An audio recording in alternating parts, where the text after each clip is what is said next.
Bapak-bapak, ibu-ibu, saudara-saudara kaum muslimin rahimakumullah. Dunia ini penuh dengan berbagai macam kesibukan. Sejak dari petani yang turun ke ladang, pedagang yang berangkat ke pasar, pelajar yang menuju sekolah, sampai kepada pegawai yang berangkat ke kantor, seluruhnya tidak lain untuk mencari sesuatu yang bernama bahagia. Setiap orang menginginkan kebahagiaan, dan tidak seorang pun menginginkan kesengsaraan dalam kehidupan ini.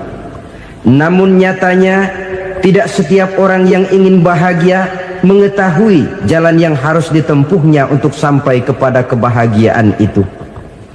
Maka pada kesempatan pertemuan kali ini, saya ingin menyampaikan sebuah hadis dari junjungan kita baginda Nabi besar Muhammad sallallahu alaihi wasallam yang termuat dalam kitab Mukhtarul Ahadits An-Nabawiyah, di mana beliau bersabda, arba'un min sa'adatil mar'i. Ada 4 perkara yang merupakan tanda dari orang bahagia. Saya mau tanya, di antara saudara-saudara yang hadir di sini, apa ada yang kepengen jadi orang sengsara? Ya. Seluruhnya tentu ingin mendapatkan kebahagiaan. Maka menurut resep dari Nabi kita, tanda orang bahagia itu 4. Jadi kalau saudara ingin bahagia, harus mempunyai 4 perkara ini. Yang pertama, orang bahagia itu kata Nabi, darun wasi'un. Punya rumah biar bagus asal gede. Enak ngaturnya, daripada sudah punya rumah kecil adanya di pinggir kali, gubuk, kalau hujan bocor, miring lagi, kiamat. Loh, kalau gitu Islam materialis dong. Hadis ini boleh diartikan dengan makna hakiki, arti yang sebenarnya, boleh diartikan dengan makna majazi, arti kiasan. Kalau dia diartikan dengan arti kias, maka yang dimaksud darun wasi'un ay qalbun wasi'un. Rumah yang luas tidak lain daripada hati yang lapang. Karena di situ kunci kebahagiaan yang sebenarnya. Walaupun kita cuma tinggal di petak berukuran 2 kali 3 meter, kalau hati kita luas-luas rasanya rumah itu. Tapi biar rumah kita halamannya saja puluhan ribu hektar, ada kolam renangnya, kamar tidurnya tidak lagi terhitung. Kalau hati yang menempati rumah itu sempit, maka akan terasa sempit jugalah rumah itu. Tempat bergantungnya tidak lain adalah hati. Marilah kita mencoba melihat berbagai pandangan orang tentang bahagia ini. Ada orang menyangka bahwa bahagia itu kalau dia mendapatkan harta yang sebanyak-banyaknya. Siapa yang banyak harta, dialah raja. Apa yang dia mau, seluruhnya bisa dibeli. Keamanannya, dia bisa menyewa petugas. Seluruh fasilitas untuk menyenangkan kehidupannya bisa dibeli. Pendeknya, hartalah segala-galanya dalam kehidupan. Sampai ada pepatah mengatakan, innad darahima fil amakini kulliha taksur rijala mahabatan wa jalala.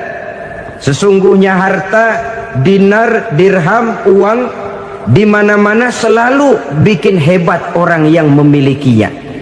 Coba lihat, orang yang punya duit sama yang enggak punya duit, jangan gaya hidupnya, gaya jalannya aja lain. Wahia lisanun liman arada fasahatan, wahia silahun liman arada qitala.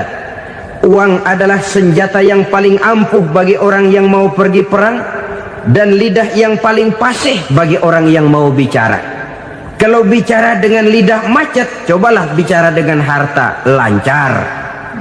Sampai ada pepatah demikian, segalanya bisa diatur dengan harta. Maka di kalangan orang yang berpandangan semacam itu, seluruh kegiatan hidupnya hanya terfokus kepada bagaimana mengumpulkan harta yang sebanyak-banyaknya. tidak peduli halal haram, tidak kenal sore pagi siang dan malam, tidak sempat sujud, jauh dari agama, jauh dari kehidupan yang bersifat ruhaniyah, jauh dari Allah dan sebagainya, sampai dalam Al-Quran dikelompokkan dalam kelompok yang dinamakan lumazah. Allazi jama'a malahu wa 'addadah yahsabu anna malahu akhladah. Mereka mengumpul-ngumpulkan harta sebanyak-banyaknya dan menyangka bahwa harta yang banyak itu dapat mengekalkan hidupnya, mengekalkan kekayaannya, mengekalkan kebahagiaannya. Saudara hadirin yang berbahagia, kalau pandangan hidup ini benar, artinya kalau harta memang merupakan satu-satunya hal yang dapat membuat orang bahagia, tentu di rumah mewah tidak akan pernah ada tangis derita. Tentu di satu tempat di mana fasilitas hidup serba menunjang tidak ada yang namanya penderitaan. Tapi suka dan duka, sedih dan gembira, senyum dan tawa adalah milik setiap orang, baik dia punya harta maupun dia tidak punya harta. Nyatalah bahwa harta semata-mata bukan merupakan jaminan bahwa orang akan bahagia, walaupun tanpa harta orang sulit untuk bahagia. Saya mau cerita, ada orang super kaya,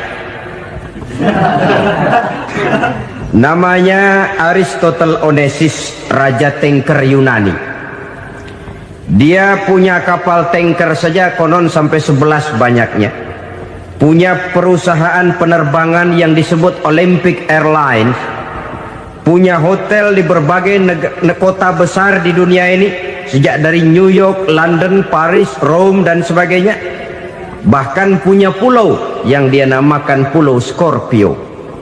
Ini kan namanya sudah kaya nggak tanggung-tanggung, punya pulau.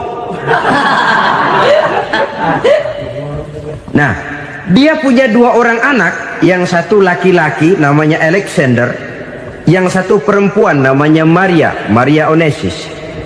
Seluruh harapannya tertumpah kepada anak lakinya Alexander ini, yang akan meneruskan usahanya, meneruskan kekayaannya, meneruskan dinastinya. Apa yang terjadi? Ternyata anak yang dia harapkan yang bernama Alexander ini mati muda dalam kecelakaan pada waktu dia olahraga. Apa olahraganya? Namanya olahraga anak orang kaya, golongan jet set. Olahraganya olahraga pesawat terbang. Jatuh, ya nggak kapungut, habis mati. Tinggal satu anak perempuannya, Maria Onassis. Tapi anak perempuan ini juga malah urakan. Terakhir dia pacaran, bahkan kemudian kawin sama orang Rusia. Rupanya Aristotle Onassis ini broken. Kekayaannya yang berlimpah ruah, perusahaannya yang begitu banyak, siapa yang akan meneruskan? Siapa yang akan menggantikan? Sampai kemudian dia mengurung diri di Pulau Scorpio dan mati di sana secara mengenaskan. Seorang multijutawan, seorang yang super kaya, mati menyendiri di pulau sepi. Ibarat kata pepatah, anak ayam mati di lumbung. Bukan kekurangan makanan, keurugan makanan. Begitu kehidupan Aristotle Onassis. Dan banyak orang-orang yang sudah demikian kaya sampai dibingungkan oleh kekayaannya sendiri. Telusurilah kehidupan David Rockefeller misalnya, Henry Ford misalnya, Adnan Khashoggi misalnya. Multi jutawan yang kadang-kadang dibuat keder oleh kekayaannya sendiri. Pantas ketika Imam Ali ditawarkan orang, "Ya Ali, kalau kepadamu disuruh pilih ilmu atau harta, kau pilih mana?" Ya jelas pilih ilmu dong. Kenapa? Pertama, ilmu kalau kita berikan kepada orang lain tambah. Tapi harta kalau kita berikan kepada orang lain kurang. Saudara punya uang 10.000, dibagi orang 5.000, jelas uang saudara berkurang. Tapi saudara punya ilmu, diberikan kepada orang lain bisa, saudara pun makin mantep. Tidak lantas jadi bodoh karena ngajarin orang. Saudara bisa Fatihah lalu mengajarkan orang Fatihah. Orang bisa, saudara pun makin hafal. Tidak lantas setelah diajarin orang ilmunya hilang. Begitu datang dia minta orang, tolong ajarin saya Fatihah, udah habis, nggak ada.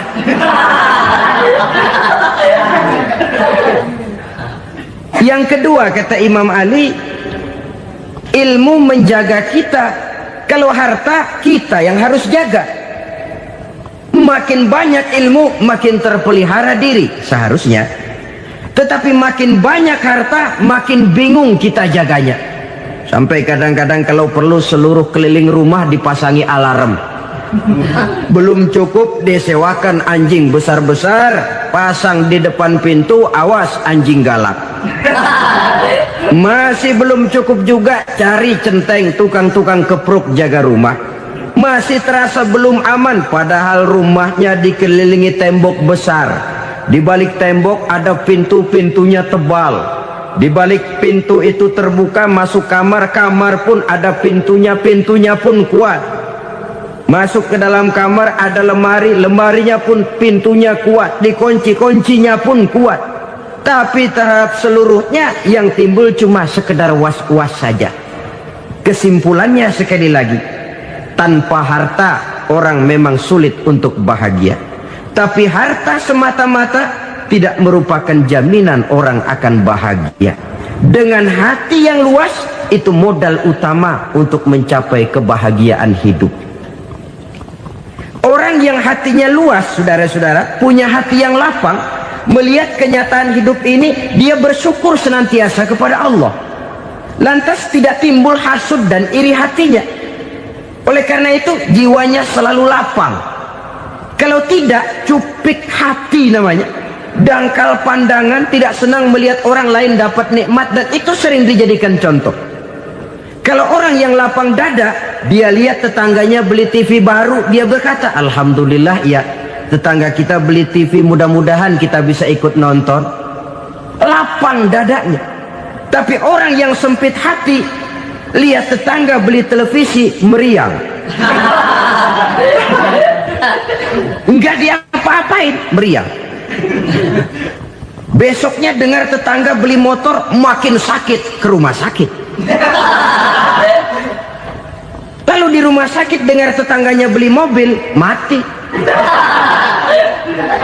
Disiksa oleh perasaannya sendiri. Orang kalau hati sudah sempit dalam hidup, kemanapun dia pergi, sempit rasanya medan kehidupannya.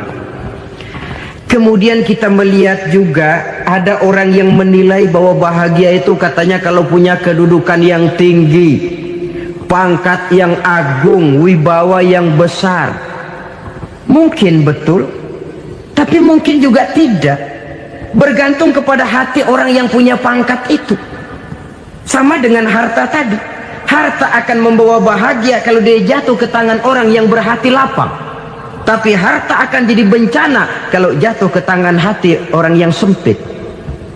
Pangkat akan membawa bahaya kalau jatuh di tangan hati orang yang sempit. Lebih dari itu, kenyataan mengajarkan kepada kita bahwa ternyata pangkat dan jabatan tidak selamanya memberikan kebahagiaan dalam kehidupan. Bahkan resikonya kelewat besar. Beberapa bukti kita bisa ambil dari para pemimpin dunia yang menjadi korban lantaran pangkat dan jabatan yang disandangnya. Saudara ingat Presiden Abraham Lincoln dan John Kennedy dari Amerika? Dibunuh orang. Park Chung-hee dari Korea Selatan, Ziaur Rahman dari Bangladesh, Anwar Sadat dari Mesir, terakhir Indira Gandhi dari India, menjadi korban dari pangkat dan jabatan yang disandangnya dari orang-orang yang tidak senang dia memegang jabatan itu. Dia akan mudah mengundang bencana. Sehingga pantas kalau seorang presiden terkemuka Amerika, Harry Truman namanya, dia mengatakan jabatan presiden itu, kata dia, seperti orang nunggang macan, naik macan. Harus kita taiki, kalau enggak dia bakal nerekam kita, ngeri katanya. Adapun orang yang hatinya lapang, Kalau dia menerima pangkat dan jabatan, dianggapnya itu satu kesempatan untuk berbuat baik. Tapi orang yang berhati sempit, menerima pangkat dan jabatan, bukan kadang-kadang menerima, malah berusaha setengah mati mencapai dengan segala cara. Kalau perlu jilat atas, jilat atas. Jadi golongan sumuhun dawu. Jadi kelompok kulon nuwun, yes sir, yang kerjanya cuma oke bos. Kalau perlu jilat atas, jilat atas. Kalau perlu injak yang bawah, injak yang bawah. Perlu sikut kiri kanan, sikut kiri kanan. Yang penting pangkat dapat, jabatan dapat. Orang yang semacam ini, kalau sudah mempunyai pangkat dan jabatan, biasanya dia tidak menganggap itu sebagai amanah, tidak menganggap sebagai kesempatan berbuat baik, tapi malah kesempatan untuk memperturutkan hawa nafsunya yang dilatar belakangi oleh kesempitan hatinya tadi. Apalagi kalau orang memperoleh pangkat karena banyak mengeluarkan uang, seakan-akan pangkat dan jabatan itu sekarang macam proyek pakai tender. Siapa yang berani bayar segini naik, nggak berani minggir. Padahal logikanya, kalau orang mencapai satu jabatan karena banyak mengeluarkan uang, hampir bisa dipastikan bahwa setelah jabatan itu dia pegang, langkah pertama yang akan dilakukannya ialah berusaha bagaimana uang yang dia keluarkan supaya kembali. Ya paling kurang pulang modal dulu dong. Soal mikirin rakyat soal nanti, tapi ini modal harus pulang. Itu celakanya kalau orang memperoleh pangkat dan jabatan cuma karena banyak mengeluarkan uang. Jarang orang yang mempunyai keyakinan dan pandangan bahwa pangkat dan jabatan merupakan amanah. Jadi sekali lagi, pangkat dan jabatan mungkin saja membawa kebahagiaan kalau jatuh ke tangan orang yang berhati lapang, tapi bisa jadi bencana kalau dia jatuh ke tangan orang yang mempunyai hati yang sempit. Dan lagi-lagi stresnya hati yang lapang. Lalu sebagian orang, saudara, ada yang berpandangan katanya bahagia itu kalau jadi orang terkenal, mempunyai popularitas, menjadi idola di kalangan remaja, di kalangan orang tua, di segala lapisan masyarakat. Padahal makin populer orang, makin terikat dia. Ya kalau macam kita ini kan nggak punya nama, nggak populer, tengah malam buta mau nongkrong di warung Tegal aman. Tapi pangkat, jabatan, kedudukan, popularitas menyebabkan kita diikat dengan berbagai macam peraturan. Cuma mandi sama ke WC saja yang nggak dikawal.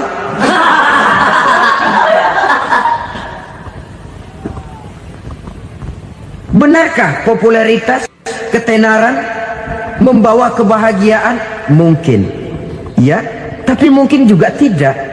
Kenapa? Banyak orang-orang populer yang mengakhiri hidupnya secara tragis. Kita ambil beberapa nama. Di Amerika tahun 60-an ada bintang seksi paling terkenal yang dijuluki seks bom. Bom seks. Sampai sekarang jadi legenda, namanya Marilyn Monroe. Singkatan doublenya itu inisialnya MM, Marilyn Monroe. Terkenal top sampai dia mati tahun 62, namanya sekarang masih saja dibicarakan orang. Kenapa dia bunuh diri? Tidak punya hartakah dia? Banyak. Kurang populerkah dia? Seluruh dunia mengenalnya. Sejak rakyat kecil sampai pejabat tinggi dia punya hubungan. Kenapa? Jenuh. Dia terlahir dalam keadaan yatim. Setelah itu tidak lama dia berangkat remaja, ibunya meninggal, pindah dari wanita asuh ke wanita asuh sampai 12 orang ibu angkatnya. Dan kekecewaan yang paling parah, setiap laki-laki yang dekat dengannya hanya seperti kapal berlabuh. datang dan pergi silih berganti, padahal dia merindukan seseorang yang bisa melindungi hidupnya. Dia rindukan itu dan dia tidak pernah menemukan. Itu yang akhirnya menyebabkan dia minum pil tidur kelewat dosis, minum obat tidur kebanyakan, ya tidur terus sampai sekarang.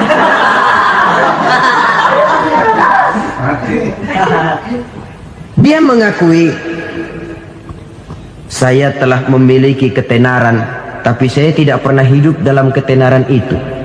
Saya pandai main sandiwara, tapi saya ingin hidup dalam alam yang real sebagaimana umumnya orang. Itu yang dia rindukan. Menyusul jejak yang namanya Marilyn Monroe ini, Billie Holiday, saudara kenal tentu, di rumah sakit dirawat. Dia juga minum obat overdosis, mati lagi. Jimi Hendrix minum obat tidur overdosis kelewat batas, mati lagi. Lalu yang menghanyutkan diri di danau, Janis Joplin dan Brian Jones. Ini orang-orang populer, orang-orang terkemuka yang mengakhiri hidup secara tragis, bukan karena tidak terkenal, mungkin karena sudah saking terkenalnya. Contoh paling belakangan, Bruce Lee. Wah, ini tukang-tukang keprok tentu kenal siapa dia. Sampai sekarang pun tabir kematiannya masih merupakan misteri. Dan yang masih hidup juga menunjukkan gejala yang aneh. Michael Jackson, rumahnya di Beverly Hills itu dijaga sedemikian rupa, dan dia selalu curiga kepada setiap makanan harus steril, bersih dari segala macam kimia. Kemana dia pergi, itu tukang-tukang keprok sudah selalu menjaga dan mengawal, dan dia seakan takut menunjukkan mukanya yang asli. Hingga kalau tampil ke tengah di luar show, dia kadang memakai pakaian yang tidak menunjukkan dia yang sebenarnya, takut dikenali orang. Ternyata popularitas sering jadi momok yang meracuni kehidupan manusia. Oleh karena itu, benarlah junjungan kita pada saat beliau mengajarkan orang akan bahagia kalau dia mempunyai hati yang lapang. Nah, sekarang masalahnya untuk mendapatkan hati yang lapang, caranya bagaimana? Kita kembali kepada konsep Quran. Allah mengajarkan, ala inna bi dzikrillahi tatmainnul qulub. Ketahuilah bahwa dengan banyak mengingat Allah, hati akan tenang, jiwa akan lapang. Dengan kata lain, dekat dengan agama, merasakan kehadiran Allah dekat dalam hidup. Itu muara pertama untuk mencapai hati yang lapang. Ala inna bi dzikrillahi tatmainnul qulub.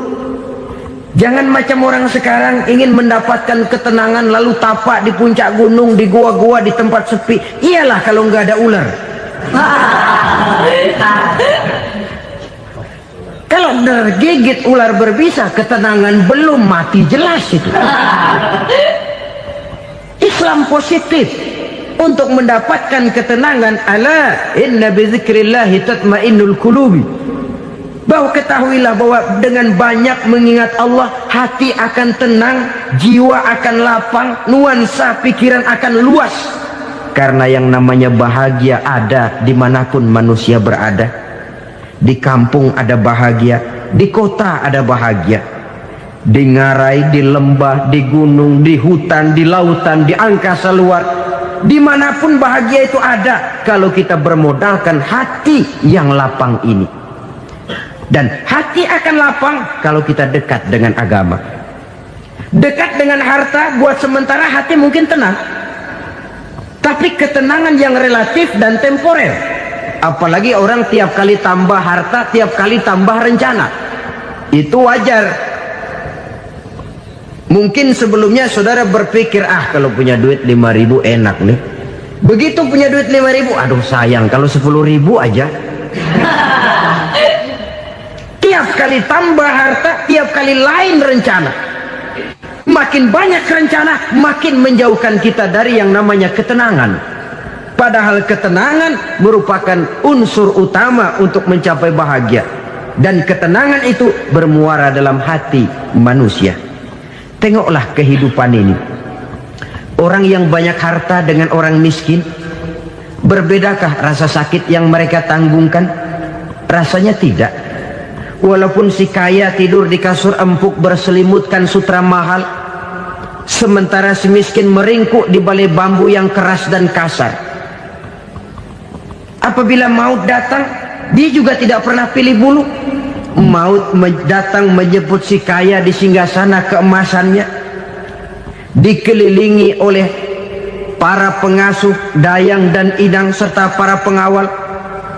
Dan maut pun datang menjemput si miskin papa, sehingga ia tergelepar di tepian jalan. Kedua-duanya bernama mati. Kalau nyata bahwa sakit yang ditanggung si kaya tidak beda dengan sakit yang ditanggung si miskin, bukan harta semata yang membuat orang bahagia. Hati yang tenang, jiwa yang lapang penuh kedamaian karena banyak berzikir dan mengingat Allah, itu merupakan modal utama untuk mencapai sesuatu yang bernama bahagia.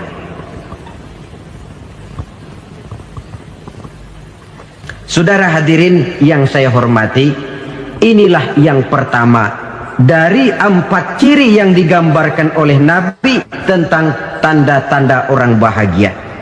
Dan harus berangkat dari yang pertama ini, hati yang lapang. Ini yang harus kita miliki lebih dahulu, baru nanti akan menyusul kepada poin yang ketiga, kedua dan selanjutnya. Sebab kalau hati sudah terisi dengan jiwa yang lapang, seluruh persoalan insya Allah akan bisa kita atasi dengan sebagaimana mestinya. Yang kedua sekarang, tanda orang bahagia menurut baginda Nabi, markabun syariah. Orang bahagia itu, kata beliau, punya kendaraan biar cepat asal lancar. Artinya kemana dia mau pergi mudah. Apa maksud hadis ini? Kalau kita kaji lebih dalam, kendaraan itu kan alat transportasi. Transportasi tidak lain adalah usaha memudahkan komunikasi. Pindah dari situ kepada teori bahwa manusia adalah zon political, makhluk bermasyarakat yang tidak bisa memenuhi kebutuhan hidupnya secara sendirian. Kita memerlukan keberadaan orang lain dalam kehidupan ini. Untuk memakai baju saja kita sudah perlukan petani yang tanam kapas, pabrik yang memintal kapas jadi benang, pabrik yang menenun benang jadi kain, sampai kepada mesin jahit, sampai kepada tukang jahit. Itu cuma untuk memakai pakaian saja. Tidak seorang pun di antara kita yang sanggup memenuhi kebutuhan hidupnya secara sendiri. Kita perlu orang lain. Maka kebebasan dalam arti mutlak, kebebasan tanpa batas, itu tidak mungkin ada dalam kehidupan. Karena kita mengadakan yang disebut interaksi sosial. Setiap kegiatan kita tentu melibatkan orang lain. Menurut kita barangkali kita bebas jalan di jalan raya semaunya, tapi orang lain berkendaraan pun merasa bahwa ini ada juga jalan haknya, dan begitu selanjutnya. Oleh karena itu, maksud dari kendaraan yang cepat ini adalah khulata'uhu ma'as solihin. Lingkungan pergaulannya terdiri dari orang-orang soleh. Pergaulannya luas. Kemana dia pergi ada temannya. Kesulitannya ada tempat dia cerita. Dan kesulitan kalau sudah diceritakan kepada orang lain, taruh kata orang itu tidak bisa menolong, namun menceritakannya kepada orang yang kita percayai, kan paling kurang sudah mengurangi beban jiwa, mengurangi tanggungan batin, merasa masih ada tempat kita cerita. Maka lebih baik orang awam yang mau bergaul ketimbang orang setengah alim tapi ngunci pintu. Sebab nantinya akan timbul sikap picik, cupik pandangan, dan tidak luas menghadapi kenyataan dalam kehidupan ini. Namun yang harus kita garis bawahi, pergaulan memang mesti luas. Namun jangan sekali-kali lupa bahwa pergaulan sangat besar pengaruhnya dalam ikut membentuk kepribadian manusia. Sehari-hari bisa kita bilang, Kalau kita dekat sama tukang minyak wangi, sekalipun nggak dibagi minyaknya, baunya tentu dapat. Betul? Tapi dekat sama tukang elas, walaupun nggak kena apinya, asapnya mesti kena. Kalau Syauqi mengatakan lebih jelas lagi, man asyaral asyrafa asya musyarrafan wa muasyiral anzali ghairu musyarrafin. Awalam taral jildal hakira muqabbalan bisagri lamma sara jildal mushaf. Siapa yang bergaul dengan orang mulia, dia bakal ikut menjadi mulia. Tapi siapa yang berteman dengan orang hina, dia tidak bakal ikut menjadi mulia. Tidakkah kau lihat, kata Syauqi, kulit kambing yang hina pun dicium orang ketika menjadi kantong Quran. Kulit kambing hina, kalau dia sendirian gak ada yang mau cium. Tapi begitu dia bergaul dengan Quran, menjadi kantong Quran, dipakein minyak wangi, ditaruh di tempat yang tinggi, mau diambil dicium dulu, dibawa dengan penuh hormat dan hati-hati. Kulit kambing yang hina lantaran berteman dengan Quran, numpang mujur. Tapi coba lihat kalau kulit kambing berteman dengan kayu, jadi beduk, habis. Zohor dikemplang, asar dipukul. Itu pun sedikit saja, cuma salah milih teman. Yang temannya Quran dihormati orang, yang temannya kayu lantaran jadi beduk, gelap-gelap subuh orang udah kemplangin.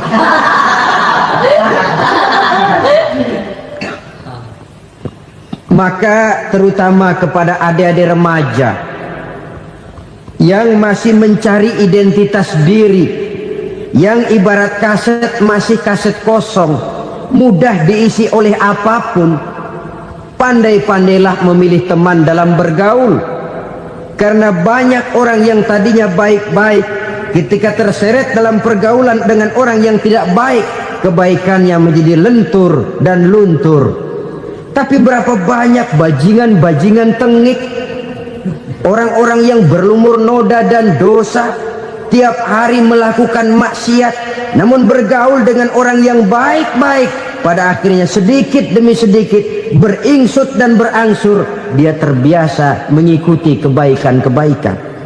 Saya tekankan ini kepada remaja karena mereka masih mencari identitas diri. Apa yang mereka lihat mereka mau, apa yang mereka dengar mereka ingin tahu. Coba lihat kehidupan remaja. Pulang nonton film Rambo, pengen jadi Rambo, gagah, maunya belekai melulu. Pulang nonton film Superman, pengen bisa terbang. Pulang nonton India, nyanyi melulu. Wajar, mereka masih mencari identitas diri. Saya ini sebenarnya siapa? Lingkungan, pergaulan akan membentuk itu. Karena itu pandai-pandailah bergaul, karena ia sangat besar pengaruhnya dalam ikut membentuk kepribadian manusia. Apalagi sifat yang jelek lebih cepat menularnya ketimbang sifat yang baik. Sifat yang baik, watak yang soleh itu lambat sekali untuk menular. Tapi yang tidak baik, kan prosesnya mah kalau remaja biasanya mula-mula dengar. Karena dengar lalu pengen tahu. Karena pengen tahu lalu ngeliatin. Begitu ngeliatin kan pengen nyobain. Setelah nyobain ketagihan. Nah, ini prosesnya. Yang namanya ganja, morfin, narkotik, awalnya kan begitu. Mula-mula dengar, katanya kalau sudah fly to the sky, ya, sudah melayang ke langit, katanya disitulah puncak kebahagiaan. Mulanya cuma dengar. Karena dengar pengen tahu. Karena pengen tahu lalu ngeliat, kumpul sama orang yang suka ngeganja. Setelah ngeliat, nah pengen ngerasain. Begitu ngerasain enak juga, ketagihan. Kalau sudah ketagihan jadi penyakit kronis, bisa merembet kepada yang lain.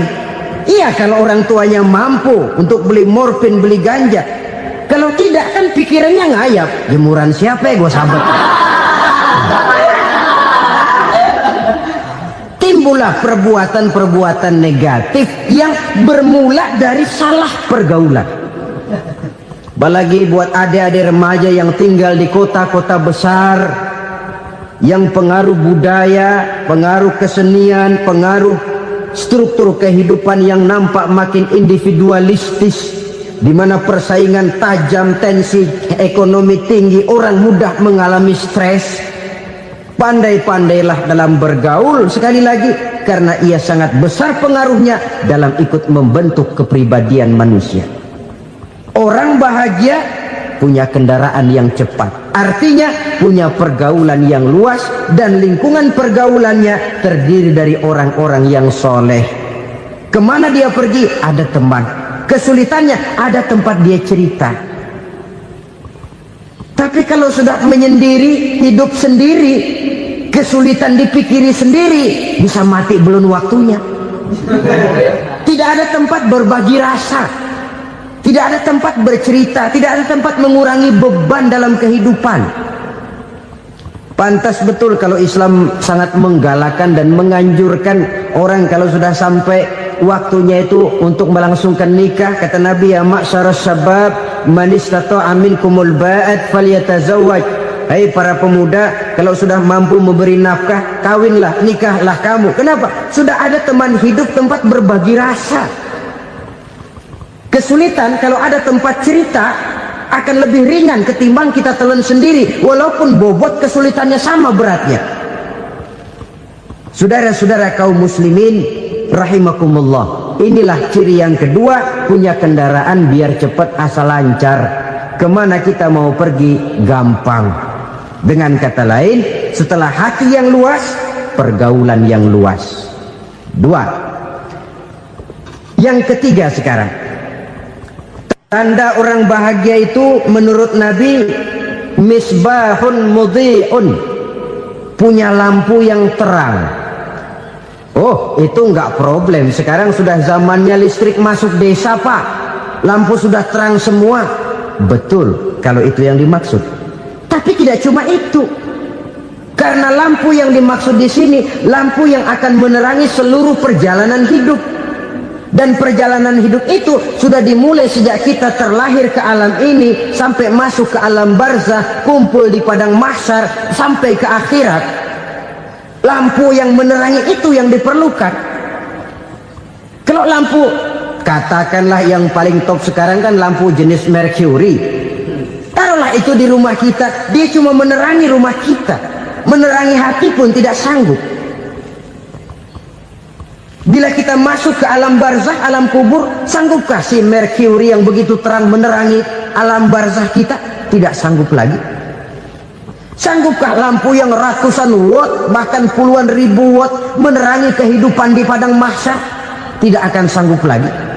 Kalau demikian, yang dimaksud lampu yang terang di sini apa? Tidak lain amal soleh, kebajikan yang kita lakukan dalam hidup. Itu yang akan jadi lampu penerang. Di dunia nama kita akan terang, jasad kita boleh hancur terkubur tanah, tapi nama kita akan dikenang orang. Begitulah kalau orang meninggalkan kebajikan dalam hidup seperti sekarang. Ribuan orang tiap saat berziarah ke kubur Imam Syafi'i, ke kubur Imam Malik, ke kubur Imam Ghazali, ke kubur orang yang baik-baik, orang yang soleh-soleh. Kebajikannya yang ditinggalkan, yang mengukir namanya dengan tinta emas, sehingga saudara sudah terbaring di alam kubur. Orang lewat, Allah, ini kuburannya Fulan bin Fulan, dulu ini kebaikannya Masya Allah, saya ikut merasakan. Mari kita mampir sebentar, kita Fatihah, mohon disampaikan Allah pahalanya kepada almarhum. Al-Fatihah. Itu kalau orang baik-baik. Lalu saudara tanya, Pak, orang mati dikirimin Fatihah apa nyampe pahalanya? Saya jawab, kalau saudara nggak percaya, mati dulu dah. Nanti saya Fatihain, tungguin di sana, umpama nggak sampai balik lagi kemari. Sekarang ini kan maunya otak-otakan saja, kalau nggak masuk otak nggak percaya. Padahal alam gaib itu nggak bisa diotak-otakin. Sama saja dengan saudara pernah dengar cerita kapal tanpa emas tenggelam tak? Pernah nggak? Di mana? Ya, di laut Masalembo. Begitu ke tanpa emas tenggelam, ratusan penumpang itu terjun ke laut, dipermainkan gelombang, berjuang menghadapi maut itu. Orang lagi timbul tenggelam di lautan, dihantam ombak, kita tengokin pakai helikopter. Pak, lagi timbul tenggelam ya? Iya, tolongin. Jangan khawatir Pak, nih saya kirim intan Pak, harganya 10 juta. Kira-kira orang yang timbul tenggelam di laut seneng nggak? Tidak. Kan mahal toh intan 10 juta. Kenapa dia nggak senang? Karena intan 10 juta dalam kondisi seperti itu tidak sanggup menyelamatkan dia. Dia akan girang kalau dikirimin ban mobil bekas, dikirimin papan terentang atau bambu. Intan yang 10 juta dia nggak girang, ban mobil bekas yang 1000 perak tuh pegang, itu yang dia girang betul. Inilah sebabnya Nabi berkata, mal mayyitu fi qabrihi illa kal ghariqil mutaghawis. Orang yang meninggal di alam kuburnya seperti orang timbul tenggelam di lautan. Yantaziru da'watan min ahli, menunggu doa dari keluarganya yang masih hidup. Duh, bapak saya sudah meninggal, saya sayang benar sama dia. Kirimin kulkas ke kuburannya Itu sama saja dengan tadi orang tenggelam di lautan dikirimi intan yang harganya 10 juta, tidak sampai. Begitulah kalau kebajikan yang kita tinggalkan dalam hidup, sudah mati pun kubur kita masih diziarahi orang. Tapi kalau jahat yang kita tinggalkan, boro-boro lah orang mau doa lewat dekat kuburan kita juga serem. Tuh bajingan no, dulu mati dipendem di situ tuh. Jangan lewat situ, ntar kesurupan, jangan. Lewat saja orang ngeri. Konon lagi membacakan Fatihah dan mengirimkan doa. Hidup pada hakikatnya adalah kesempatan untuk berbuat baik. Maka sekali kesempatan itu diberikan, manfaatkan dengan sebaiknya. Sebab kesempatan kedua tidak akan pernah ada.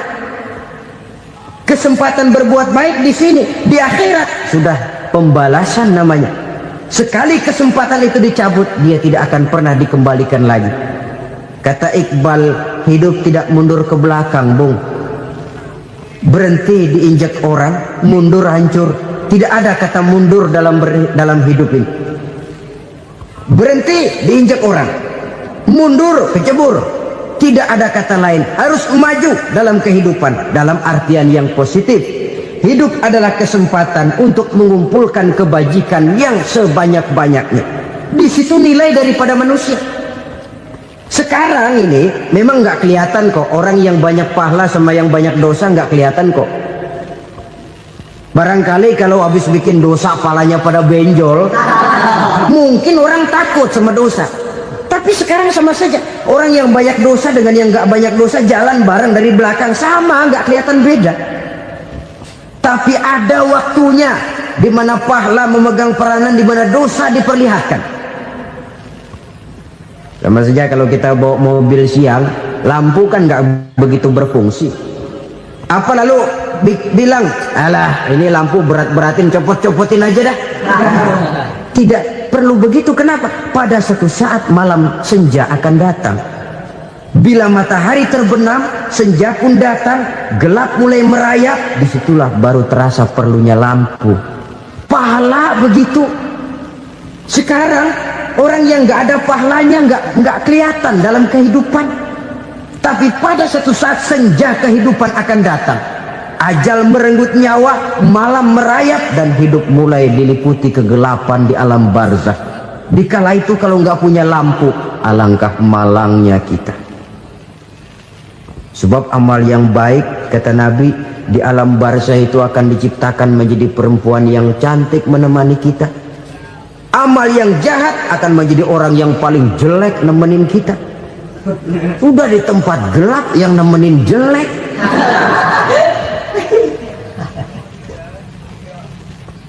Kaum muslimin rahimakumullah.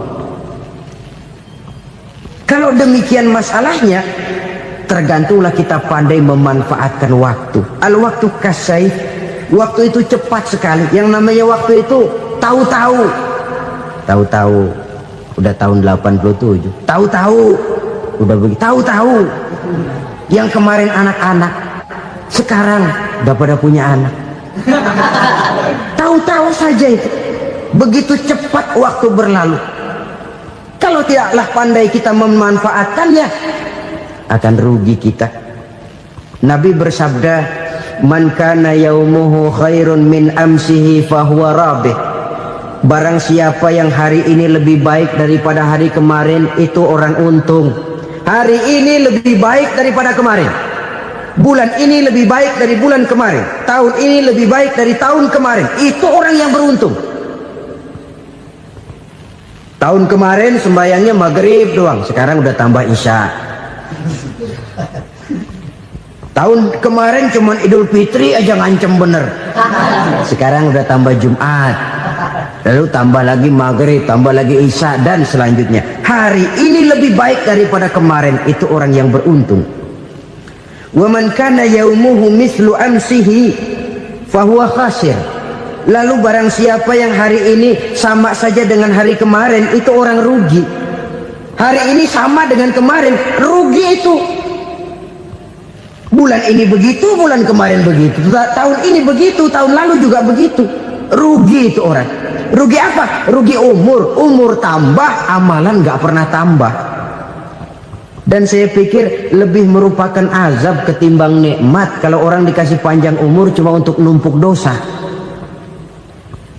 Mending mana? Panjang umur banyak dosa sama pendek umur dikit dosa? Mending mana? Mending mana? Ya, paling mending tentu panjang umur banyak pahala. Tapi kalau tidak, sekali lagi, lebih merupakan azab ketimbang nikmat kalau orang diberikan panjang umur tapi cuma untuk sekedar menumpuk dosa. Kehilangan kesadaran bahwa dunia bukan terminal akhir dari satu perjalanan. Dia cuma halte di mana kita berhenti sebentar untuk menuju kepada terminal yang hakiki. Saudara-saudara kaum muslimin rahimakumullah, inilah lampu yang akan menerangi kehidupan. Amal yang kita lakukan di dalam kehidupan.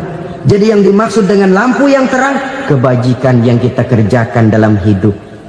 Nah, setiap orang di awal tadi saya bilang ingin bahagia.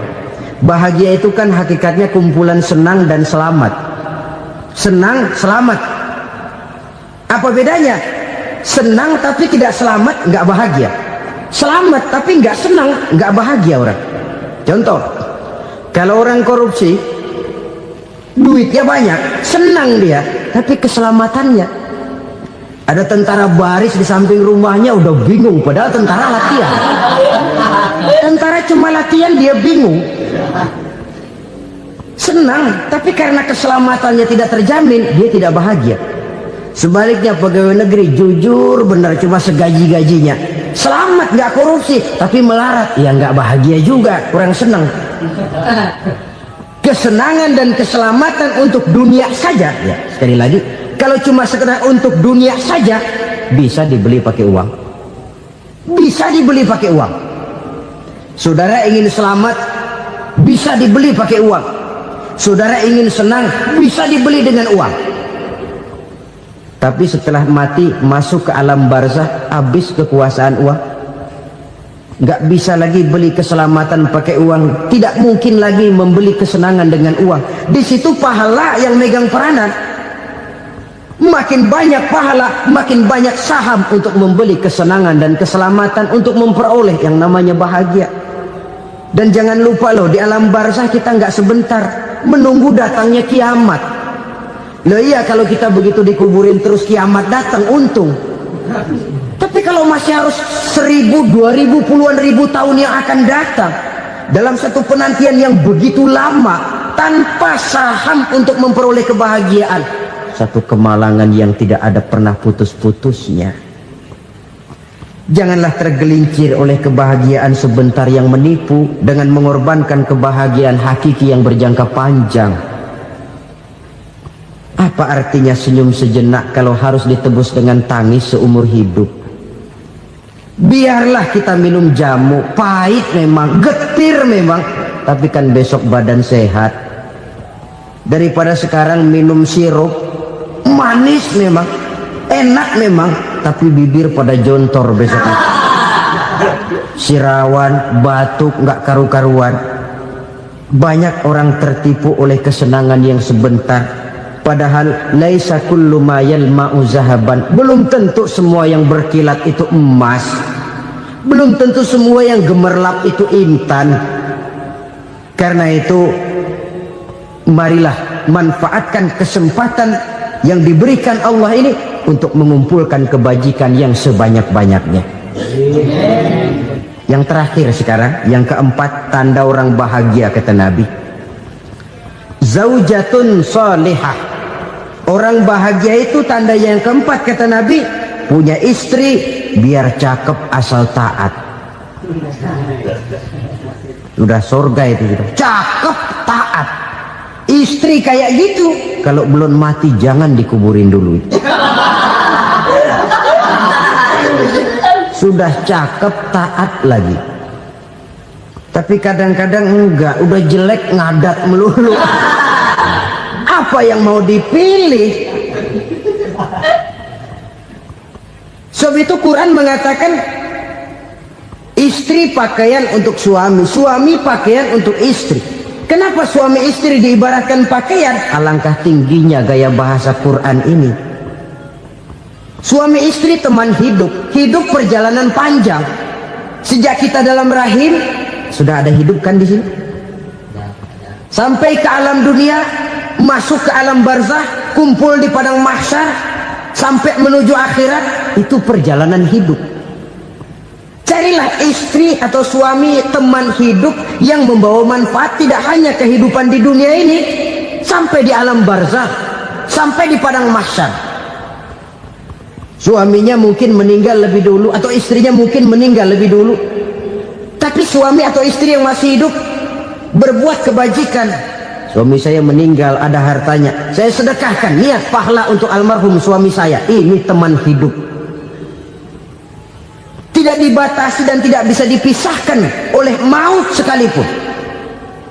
Zohirnya mungkin pisah, badannya mungkin pisah, tapi hatinya, jiwanya, kebersamaannya dalam menghadapi kehidupan. Karena itu saudara-saudara, bahasa Quran indah. Suami istri diibaratkan seperti pakaian. Apa fungsi pakaian? Pertama, pakaian jadi kebanggaan. Artinya suami harus menjadi kebanggaan istri, istri harus jadi kebanggaan suami. Yang kedua, pakaian itu kan fungsinya menutup aurat. Artinya sesama suami istri harus saling menjaga kekurangan masing-masing. Jangan malah sesama suami istri saling membongkar rahasia dan aibnya sendiri-sendiri. Istrinya diceritain jeleknya di mana-mana, atau suaminya dibongkar rahasianya di pasar umum. Itu sudah tidak lagi berfungsi sebagai pakaian. Kenapa semua ini diperlukan? Karena kita menyadari bangsa yang baik terdiri dari masyarakat yang baik. Masyarakat yang baik merupakan susunan dari warga yang baik. Warga yang baik adalah terdiri dari rumah tangga yang baik. Dan rumah tangga yang baik merupakan susunan dari pribadi yang baik. Dari situ langkah dimulai. Membangun satu bangsa yang baik diawali dengan membangun rumah tangga yang baik, dengan menciptakan pribadi-pribadi yang baik. Sehingga dari sini diharapkan berkembanglah nilai-nilai kebaikan. Orang akan bahagia mempunyai istri yang soleh. Kenapa? Tidak ada seorang suami bisa sukses jadi apapun dia, apapun profesinya. Dokterkah, kiaikah, mubalikah, petanikah, pengusahakah, pejabat tinggikah, tidak ada seorang suami yang bisa sukses tanpa peran serta istrinya. Walaupun memang peranan itu tidak begitu kelihatan, tapi sangat menentukan. Karena itu, saudara hadirin yang saya hormati, Islam sangat menghargai kaum wanita, memberikan kedudukan yang tinggi sepanjang tidak mematikan kodrat kewanitaannya. Nah, kalau sudah kesuksesan ini diawali dari rumah tangga, karier di masyarakat mudah untuk dikejar. Tapi keberantakan di rumah tangga merupakan kegagalan pertama di tempat lain. Nah, inilah saja yang dapat Al-Fakir sampaikan pada pertemuan kali ini. Terima selalu berusaha menyimpan sesuatu yang bisa membawa manfaat, baik untuk dirinya, untuk anak cucunya, maupun untuk keluarganya, untuk masa kini dan masa depannya. Kadang simpanan itu berbentuk uang, kadang berupa tanah, lain saat berbentuk pabrik, dan lain sebagainya. Sementara masa depan yang paling pasti adalah akhirat. Jika untuk masa depan dunia kita rela memeras keringat, membanting tulang, pergi pagi dan pulang petang, menyimpan uang, menyimpan tanah, menyimpan pabrik, pernahkah kita merenung jika satu saat kiamat datang, kita dibangkitkan dari kubur masing-masing, berdiri di padang mahsyar untuk mempertanggungjawabkan seluruh kegiatan hidup kita di dunia ini, lalu kita akan menuju ke alam akhirat. Sudahkah kita mempunyai simpanan untuk akhirat kita? Pada pertemuan kali ini saya ingin menyampaikan sebuah hadis di mana Rasulullah sallallahu alaihi wasallam bersabda, "Arba'un min kanzil jannah." Simpanan sorga ada 4 macam. Yang pertama, ikhfa'us sadaqah, menyembunyikan sedekah. Saudara-saudara kaum muslimin, sebagaimana yang kita maklum bahwa Allah Subhanahu wa taala melebihkan sebagian rezeki dari kita terhadap yang lain. Ada yang kaya, ada yang setengah kaya, ada yang miskin, ada yang setengah miskin, dan selanjutnya. Ada yang gajinya kecil tapi penghasilannya gede. Ada yang penghasilannya gede tapi nggak punya gaji. Ada juga yang memang gajinya gede dan penghasilannya gede. Kelebihan rezeki merupakan sunnatullah dan tidak harus membuat kita merasa lebih dari yang lain. Bahkan sebaliknya, kelebihan itu harus membuat kita ringan tangan untuk menolong mereka yang memang memerlukan pertolongan. Kalau saudara diberikan ilmu, maka pertanyaan akhirat cuma satu: ilmumu kau amalkan untuk apa? Kalau saudara diberikan umur yang panjang, pengadilan akhirat juga bertanya satu: umurmu kau habiskan di mana? Tapi kalau saudara diberikan harta, pengadilan akhirat akan bertanya dua: hartamu kau dapat dari mana? Kau belanjakan kemana? Dari mananya ditanya, dan kemananya juga ditanya. Oleh karena kita akan dimintakan pertanggungan jawab, maka amanah yang bernama harta ini harus kita gunakan dengan sebaik-baiknya. Ada penggunaan yang merupakan kewajiban, itu zakat namanya. Ada penggunaan yang sewaktu-waktu, itu infak namanya. Ada yang lebih sewaktu-waktu lagi, dan itu sedekah namanya. Zakat dia terikat oleh haul dan nisab, oleh putaran batas waktu dan ukuran dari harta itu sendiri. Sedangkan infak terikat oleh situasi dan kondisi perekonomian seseorang. Sedangkan sedekah tidak terikat dengan apapun. Dalam kondisi seperti apapun kita bisa melakukan sedekah dengan yang terkecil sekalipun. Sampai-sampai Rasulullah sallallahu alaihi wasallam mengajarkan, la tahkiranna minal ma'rufi syai'an walau an talqa akhaka biwajhin talik. Atau ada hadis, tabassumuka fi wajhi akhika laka shadaqah. Senyumanmu kepada temanmu adalah sedekah. Jadi untuk melakukan sedekah tidak harus dalam berbentuk uang. Dengan ilmu kita bisa sedekah, dengan tenaga kita bisa bersedekah, dengan pikiran kita bisa bersedekah, bahkan senyum kepada teman itu pun sedekah. Jadi kalau sedekah dengan uang memang belum punya uang, nyengir aja banyakin. Itu asal pada tempatnya, jangan lalu ketemu tiang listrik cengengesan. Tentu tidak pada tempatnya dan tidak wajar. Nah, sedekah yang paling dicintai Allah adalah sedekah yang disembunyikan. Artinya, jauh dari sifat riya. Kan kadang-kadang ada orang sedekah itu disebutkan namanya, apa tidak bagus? Kalau memang niatnya ikhlas, ya bagus-bagus saja. Untuk memberikan sugesti kepada yang lain. Si Fulan bin Fulan nyumbang sekian, diumumkan.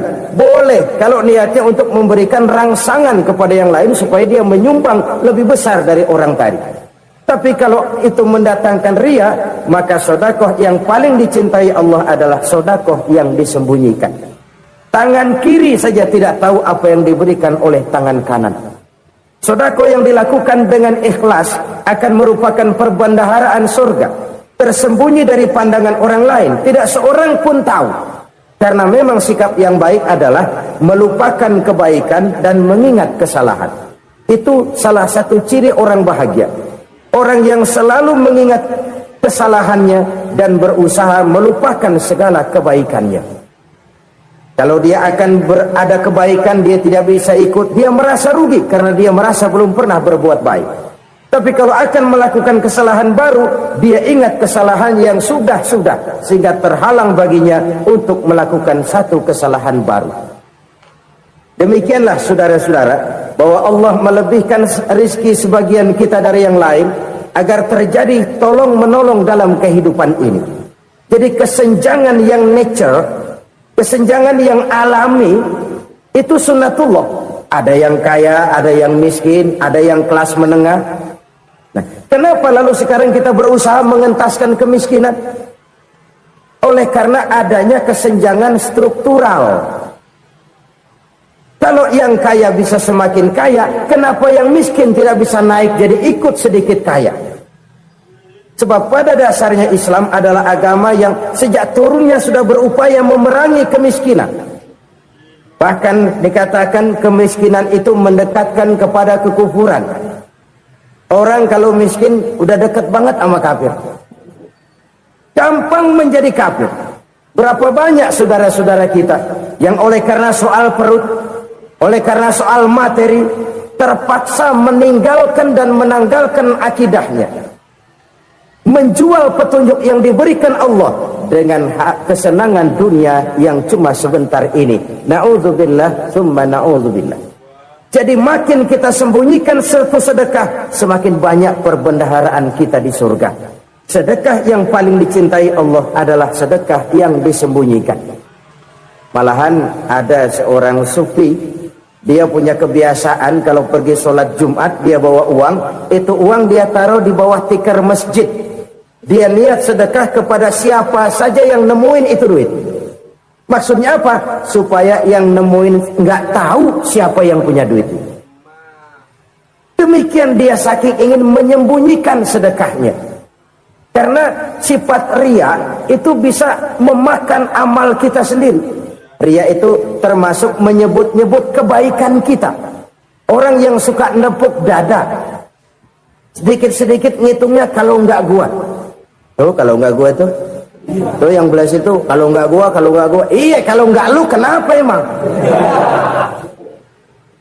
Orang yang suka menepuk jasa, tuh biasanya memang begitu saudara-saudara. Kalau perang lagi berkecamuk, orang nggak sempat ngaku jadi pahlawan. Tapi begitu perang selesai, yang kagak kenal bedil ngaku pahlawan, mas. Itu sesuatu yang biasa. Oleh karenanya, orang-orang yang ikhlas dalam bersedekah, disembunyikannya sedekah itu, Allah cinta betul. Malahan ada hadis memberikan jaminan, inna sedaqatal mar'il muslimi tazidu fil umri wa tadfa'u mitatas su'i. Sesungguhnya sedekahnya seorang mukmin tazidu fil umri, bisa menambah umur panjang, wa tadfa'u mitatas su'i, dan menyelamatkan manusia dari mati secara su'ul khatimah.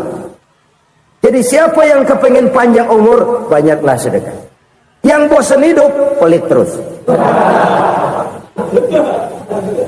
Sedekah menambah panjang umur dan menyelamatkan manusia dari mati secara su'ul khatimah. Pak, katanya umur itu nggak bisa ditambah, nggak bisa dikurangin. Kapan? Kalau ajal sudah datang. Fa idza jaa ajaluhum la yastakhiruna sa'atan wa la yastaqdimun. Kalau ajal datang tidak bisa dimajukan, tidak bisa dimundurkan. Itu kalau ajal sudah datang. Tidak bisa lagi umur ditambah dikurangi, sudah datang.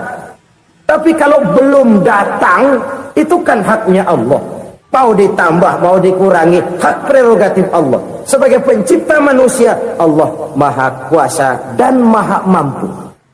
Sedekah ini menambah panjang umur dan menyelamatkan manusia dari mati secara su'ul khatimah. Itu orang mati kan sama ya, kondisinya mati, nggak nafas. Tapi hakikat mati kan lain-lain. Ada yang mati itu husnul khatimah, baik akhirnya. Misalnya lagi ngaji mati, lagi sholat mati, lagi sedekah mati. Ini yang dinamakan dengan husnul khatimah, baik di akhirnya. Sebaliknya ada yang su'ul khatimah, jelek di akhirnya. Ini yang jadi catatan akhir. Lagi nyekek botol, mampus. Lagi banting kartu, modar. Su'ul khatimah, jelek pada akhirnya. Sedekah menyelamatkan manusia dari mati secara su'ul khatimah. Dan kita semua kepengen mendapat husnul khatimah, jauh dari su'ul khatimah. Oleh sebab itu yang bisa menyelamatkan kita dari penyakit itu antara lain adalah sedekah yang disembunyikan, yang dikerjakan dengan ikhlas karena Allah, tidak karena kepengen dipuji orang, tidak karena ingin dikatakan orang pemurah. Sebab orang dermawan itu orang yang memberi tanpa harus diminta. Kalau masih harus diminta, ya belum dermawan namanya, masih harus diminta. Kalau nggak diminta ya tulus, lolos, polos. Saudara-saudara kaum muslimin rahimakumullah, harta adalah amanat dan akan kita pertanggungjawabkan.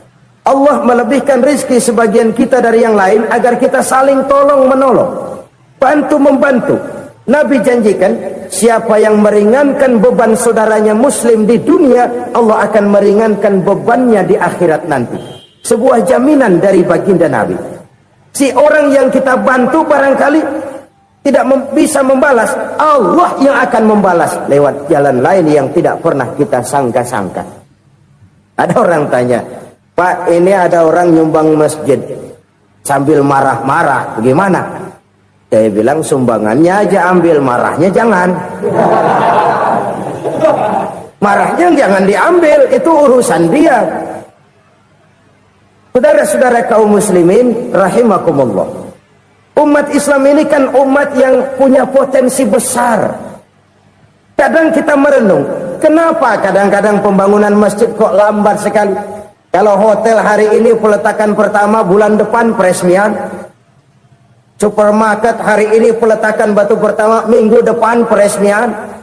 Tapi kalau sudah yang namanya masjid, kadang-kadang peletakan batu pertama sekaligus jadi batu terakhir. 3 tahun, 4 tahun, campur nebar jalak di jalanan, duit dijaring kayak ikan sepat. Apa tidak ada orang Islam yang kaya? Banyak. Apa tidak ada pengusaha muslim yang jadi konglomerat? Ada. Lalu yang belum banyak itu yang komit terhadap nilai-nilai agamanya. Akhirnya kita jatuh jadi umat yang lemah. Belum ada pengusaha konglomerat muslim buka pabrik super mie cap beduk misalnya umpamanya atau pabrik kecap cap sorban supaya identitas keislamannya sedikit kelihatan. Kita jatuh jadi umat yang lemah karena potensi tidak terinventarisir dengan baik. Kita ini ibarat kompor yang cuma matengin nasi orang lain. Potensi kita dimanfaatkan oleh orang lain. Ukhuwah Islamiyah kita baru terbatas kepada silaturahmi. Ukhuwah di bidang ekonomi kita lemah, ukhuwah di bidang kebudayaan kita lemah, apalagi ukhuwah di bidang politik kita lebih rapuh lagi. Padahal ukhuwah itu adalah totalitas kehidupan manusia, menyangkut ipolek sosbud. Memerlukan nilai-nilai ukhuwah. Jadi oleh karena itu mari kita menyadari, di dalam harta kita, walaupun kita yang cari, pergi pagi, pulang sore, peras keringat, banting tulang, di sana ada harta anak yatim. Di sana ada hak masjid. di sana ada hak pesantren, di sana ada hak jihad.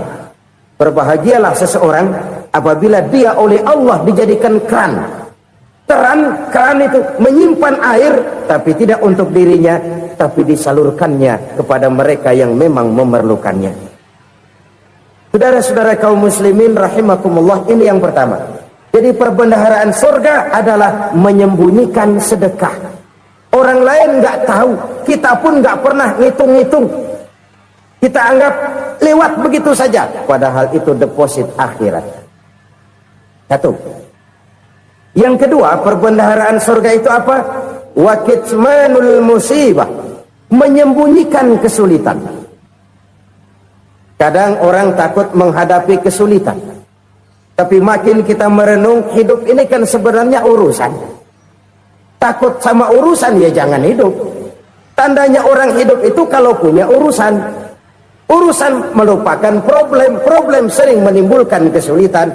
Kesulitan bukan untuk ditakuti, tapi untuk diatasi dan dicarikan jalan keluarnya.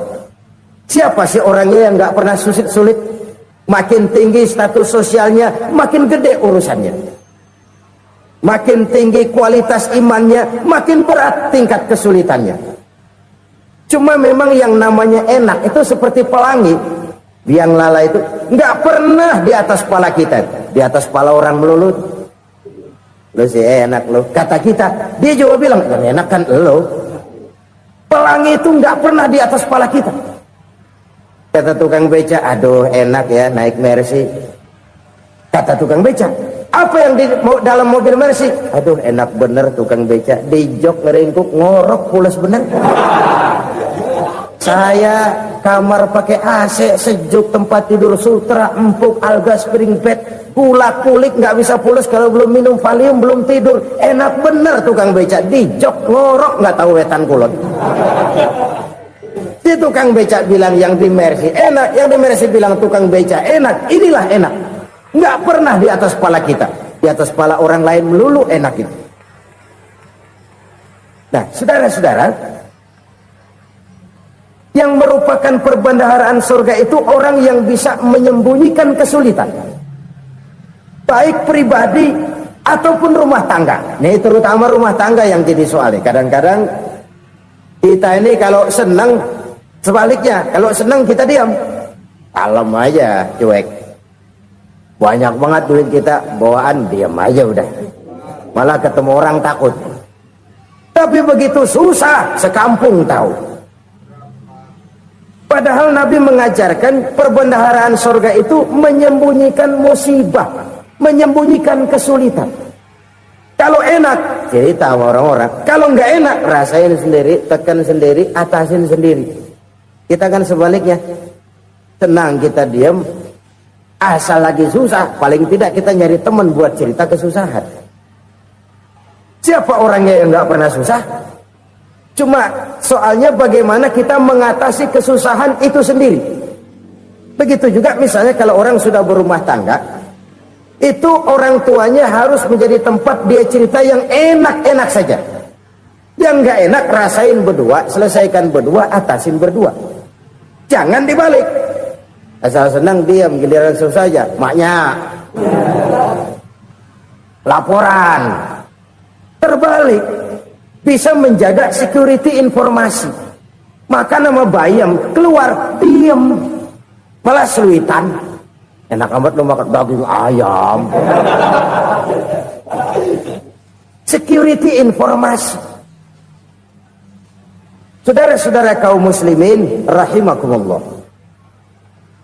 ujian yang terberat itu yang pernah diberikan kepada para nabi, para rasul, para aulia, para ulama. Makin tinggi keimanan, makin berat bentuk kesulitan. Ayo saya kemukakan satu contoh saja. Ada seorang nabi yang kaya, nabi kaya, namanya Nabi Ayub. Iblis kalau orang begini kan keki, ibadahnya rajin, kaya. Nih yang kayak begini susah digodain. Kalau ibadahnya rajin, miskin, kali bisa disogok. Sini imannya mantap, ibadahnya rajin, kaya, nabi lagi. Oh, tapi namanya iblis, nggak kurang akal. Laporan, Tuhan, kenapa Les? Ya ini bahasa saya, bahasa Qurannya sih nggak gitu. Itu hambamu yang namanya Ayub, dia rajin ibadah cuma karena dikasih kaya aja. Coba kasih miskin dia, berhenti dia sembahyang. Ah, kamu bisa aja. Saya tahu Ayub itu hambaku yang ikhlas. Saya buktiin Tuhan, silahkan. Dibuktiin lah, iblis turun ke alam ini. Yang mula-mula dia lakukan, dia rusak sawah ladang Nabi Ayub. Dia binasakan binatang ternak Nabi Ayub. Sehingga dalam waktu singkat, jatuhlah Nabi Ayub dari orang paling kaya jadi orang paling miskin. Beliau masih ibadah di mihrab dalam masjid. Datang iblis. Saudara Ayub, ya, lagi ngapain? Ibadah. Nyembah Allah, nyembah Allah. Oh, percuma. Kenapa? Tuhan yang ente sembah nih, dia udah bikin miskin ente. Sawah ladang ente hancur lebur, binatang ternak binasa. Sekarang ente jadi orang paling miskin. Ngapain nyembah Tuhan kayak begitu? Tekor. Udah berhenti dah ibadah, berhenti ibadah. Ini iblis sama Tuhan laporannya lain, yang dikerjakan kepada Nabi Ayub juga lain. Benar begitu iblis, kata Nabi Ayub. Iya, sawah ladang saya habis, buras. Binatang ternak saya binasa, binasa. Saya miskin, bangpak. Apa jawab Nabi Ayub? Bukan innalillahi, ya ini hebat. Alhamdulillahillazi a'tani wa akhza minni.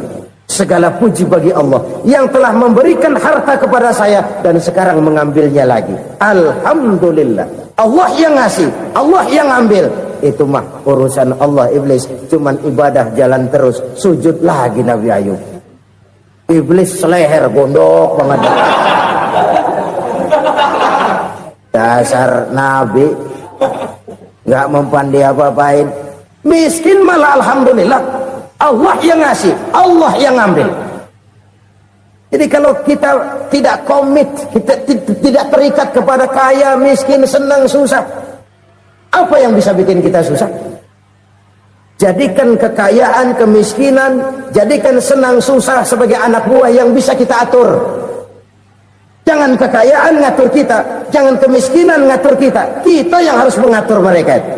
Senang, susah, kaya, miskin, bahagia, sengsara, jadikan itu anak buah yang bisa kita atur. Kalau sekarang kita kaya, lain saat boleh jadi kita miskin, semiskin-miskinnya. Allah yang ngasih, Allah yang ambil. Tenaga mana yang bisa menghalangi? Ibadah jalan terus. Iblis makin gondok. Dasar Nabi loh. Akhirnya apa? Nabi Ayub dikerjain, diberikan penyakit. Demikian fatal penyakitnya. Bayangin, udah miskin sakit. Masya Allah. Miskin sakit. Sakitnya nggak lama, kira-kira 16 tahun. Istrinya 3, 2 mental minta ceraiin. Ngerawatin laki bengek begini. Senang belum tentu, susah udah pasti nih. Cerai aja, cerai dah. Cerai. Tinggal satu Siti Rahmah yang setia menemani beliau. Sesetia-setianya hati perempuan. Satu saat Siti Rahmah bilang, "Bang, ya, abang kan Nabi, Bang. Lalu, namanya Nabi kan doanya jarang meleset, Bang. Maksud kamu minta kenapa sih sama Tuhan biar abang sembuh baik dah, Bang?" Siti Rahmah, "Iya. Saya sakit berapa tahun sih dah? 16 tahun, Bang. Sebelum ini saya sehat berapa tahun? Ya kira-kira 60 tahun, Bang. Nah, coba ente banding-bandingin, Rahmah. Saya dikasih sehat 60 tahun, dikasih sakit 16 tahun. Sudah nggak sabar mau doa kepada Allah minta sembuh. Saya malu kepada Allah. Diuji dengan yang luar biasa seperti ini, tidak mengganggu stabilitas kehambaannya. Dia tetap menghamba kepada Allah Subhanahu wa ta'ala. Saudara-saudara kaum muslimin rahimakumullah. Kunci menghadapi kesulitan itu apa? Allah jelaskan dalam satu ayat, wa basyiris sabirin alladzina iza asabathum musibah qalu inna lillahi wa inna ilaihi raji'un. Gembirakan orang-orang yang sabar Siapa mereka itu? Yang apabila mendapat musibah mereka kembali kepada keyakinan dasar, segalanya dari Allah dan segalanya akan kembali kepada Allah. Ini konsepsi dasar dari sikap muslim dalam menghadapi berbagai kesulitan. Segalanya dari Allah, segalanya akan kembali kepada Allah. Kalau ini sudah kondisi dasarnya, maka kita akan lapang menghadapi kenyataan bagaimanapun pahitnya. Apakah itu namanya miskin, apakah itu namanya sakit, bahkan maut sekalipun. Maut sekalipun. Segalanya dari Allah, segalanya akan kembali kepada Allah. Ini sikap hidup, bukan sekedar ucapan. Kita kadang-kadang menjadikannya sebagai ucapan. Mulutnya sehingga berhenti, innalillahi wa inna ilaihi rajiun, tapi nangisnya terus gerung-gerungan. Bukan itu, ini kesadaran moral. Kalau segalanya dari Allah, segalanya kembali kepada Allah, kan sebenarnya cuma nunggu giliran. Hari ini saya nyembayangin dia, entah hari apa saya disembayangin orang. Hari ini saya antar dia ke kubur, entah hari apa orang nganterin saya ke kubur. Hari ini saya tahlilkan dia, entah nanti kapan orang tahlilkan saya. Segalanya dari Allah, segalanya akan kembali juga kepada Allah. Oleh sebab itu saudara-saudara, kesulitan bukan